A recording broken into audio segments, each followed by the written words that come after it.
At around midnight on March 3rd, 1991, Rodney King was spotted speeding on Freeway 210 and led the cops on a high-speed chase. At the time, he said that he was maybe going 100 miles an hour, and later admitted to going much faster.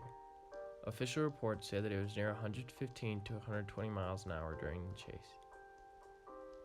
He was finally stopped and told to lay on his stomach, on the ground. As seen in the video, he is on his stomach and then stands up and bolts. After he bolts, the beating begins. The brutal beating lasted for 2 minutes. He can be seen struggling to move away from each devastating hit. However, the cops just kept swinging. There were multiple gruesome blows all over his body. At the end of it all, he came out of the beating with a broken cheekbone, 11 broken bones at the base of his skull, and a broken leg. The officers that took part in the beating of Rodney King were Sergeant Stacy Kuhn, Officer Lawrence Powell, Officer Theodore Berenso, and Officer Timothy Wind. About a year after the beating occurred, these officers were all tried in state court for assault with a deadly weapon and use of excessive force charges.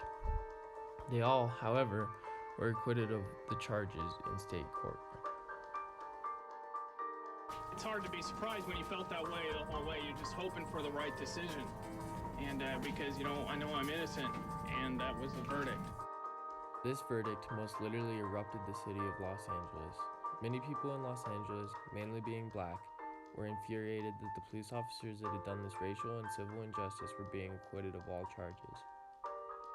The riots began that night. As seen in the video footage, whole buildings, blocks, and even neighborhoods were set on fire.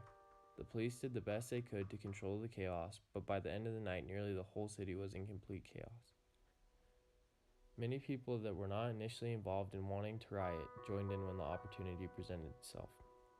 For many of the following days, there were continued fights, mobs, torchings, and lootings. Here's a short clip to show you just how chaotic it really was.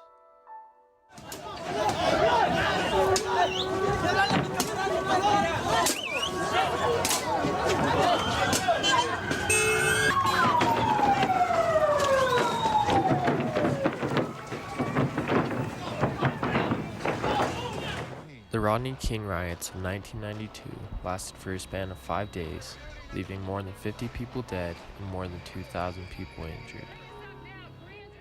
About a year after the riots, and just over 2 years after the beating had occurred, the 4 officers were tried for civil injustice in the federal courts. Sergeant Stacy Kuhn and Officer Lawrence Powell were found guilty, and each had to serve a 30-month sentence.